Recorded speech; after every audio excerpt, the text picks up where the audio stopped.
Time management is the ability to use one's time effectively and efficiently, especially when dealing with multiple tasks or responsibilities. It helps people prioritize their work, reduce stress, and improve productivity. Successful time management involves setting clear goals, breaking tasks into manageable steps, and avoiding distractions. Many students and professionals struggle with procrastination, which can lead to missed deadlines and poor performance. Using tools like planners, calendars, or digital apps can be helpful. Ultimately, managing time well not only boosts academic or professional success, but also contributes to a healthier work-life balance.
The water cycle, also known as the hydrological cycle, is a continuous process by which water moves through the Earth's atmosphere, surface, and underground. It begins with evaporation, where water from oceans, lakes, or rivers turns into vapor. This vapor rises, cools, and forms clouds through condensation. When clouds become heavy, precipitation occurs in the form of rain, snow, or hail. Water then either flows back into bodies of water or seeps into the ground as groundwater. This process is essential for life on Earth, as it ensures the constant movement and recycling of water in nature.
E-commerce, or electronic commerce, refers to buying and selling goods or services through the internet. It has grown rapidly over the last 2 decades, changing the way people shop. Online platforms like Amazon, Flipkart, and Alibaba allow consumers to browse, compare, and purchase products from home. E-commerce offers convenience, more choices, and often lower prices. Businesses also benefit by reaching a wider audience and operating with lower overhead costs. However, challenges include cybersecurity risks, intense competition, and the decline of traditional retail stores. Despite these, the future of e-commerce looks promising with advancements in digital payments and logistics.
Photosynthesis is the process by which green plants create their own food using sunlight, carbon dioxide, and water.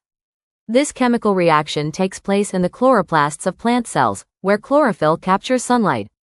The energy is used to convert carbon dioxide and water into glucose, which is stored as food, and oxygen, which is released into the air.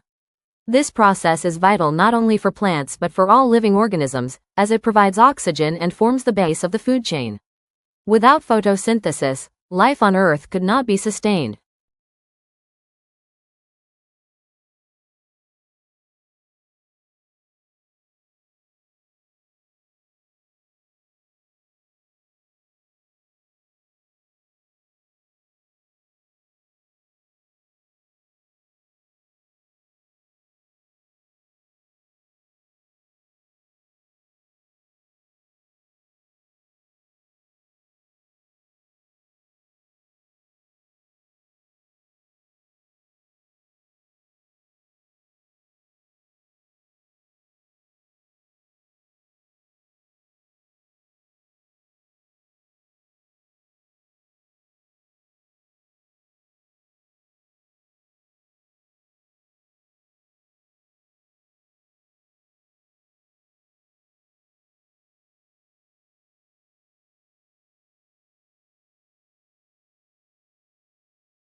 Artificial intelligence, commonly known as AI, is a branch of computer science that aims to create machines capable of mimicking human intelligence. AI can be found in everyday applications such as virtual assistants, self-driving cars, and recommendation systems. It uses data, algorithms, and machine learning to make decisions, solve problems, and improve over time. While AI brings efficiency and innovation, it also raises ethical concerns regarding privacy, job displacement, and decision-making. Experts believe AI will continue to evolve, shaping industries like healthcare, finance, education, and transportation. Understanding AI is essential for adapting to the future of technology.